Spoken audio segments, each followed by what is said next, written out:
মিরপুরে বাংলাদেশ পাকিস্তান সিরিজের শেষ ম্যাচ শেষ হয়েছে, কিন্তু বিতর্ক যেন এখনও থামেনি। শেষ ওভারের এক নাটকীয় মুহূর্ত ঘিরে তীব্র ক্ষোভে ফুঁসছে পাকিস্তান। তাদের অভিযোগ, বাংলাদেশ রিভিউ নেওয়ার আগে স্টেডিয়ামের বড় পর্দায় রিপ্লে দেখানো হয়েছে, যা ডিআরএস প্রোটোকলের স্পষ্ট লঙ্ঘন।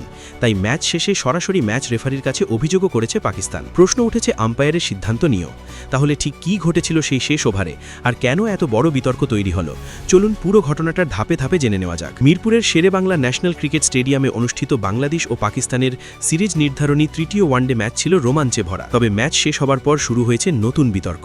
ম্যাচের শেষ ওভারের একটি সিদ্ধান্তকে কেন্দ্র করে আনুষ্ঠানিক অভিযোগ করেছে পাকিস্তান। তাদের অভিযোগের লক্ষ্য অনফিল্ড আম্পায়ার কুমার ধর্মাসেনা। এই অভিযোগ জানানো হয়েছে ম্যাচ রেফারি নিয়ামুর রাশিদ রাহুলের কাছে। ঘটনাটি ঘটে ম্যাচের একেবারে গুরুত্বপূর্ণ মুহূর্তে। পাকিস্তানের জয়ের জন্য তখন শেষ 2 বলে দরকার ছিল 12 রান। বাংলাদেশের হয়ে বল করছিলেন leg spinner Rishad Hossain.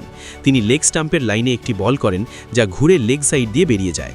On-field umpire সঙ্গে সঙ্গেই সেটিকে ওয়াইড বলে ঘোষণা করেন, কিন্তু সেই সিদ্ধান্তে সন্তুষ্ট ছিল না বাংলাদেশ।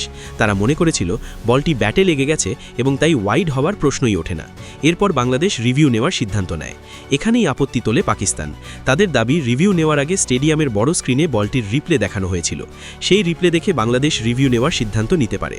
পাকিস্তানের মতে এটি ডিআরএসের নিয়মের পরিপন্থী, কারণ ডিআরএস প্রোটোকল অনুযায়ী খেলোয়াড়রা সিদ্ধান্ত নেওয়ার আগে কোনো রিপ্লে দেখানো উচিত নয়। শুধু তাই নয়, পাকিস্তান আরও একটি অভিযোগ করেছে। তাদের মতে বাংলাদেশ নির্ধারিত 15 সেকেন্ডের সময়সীমা পার হওয়ার পর রিভিউ নিয়েছে। যদিও টেলিভিশন সম্প্রচারে কোনো টাইমার দেখা যায়নি, তাই বিষয়টি নিশ্চিতভাবে প্রমাণ করা যায়নি। রিভিউতে দেখা যায় বলটি পাকিস্তানের ব্যাটার শাহিন শাহ আফ্রিদির ব্যাটের টো অংশে সামান্য স্পষ্ট করেছিল, ফলে বলটি আর ওয়াইড হিসাবে গণ্য হয় না। বাংলাদেশ রিভিউ হারালেও আম্পায়ারের ওয়াইড সিদ্ধান্ত বাতিল হয়ে যায়। এর ফলে পাকিস্তানের জয়ের জন্য শেষ বলে দরকার পড়ে 12 রান।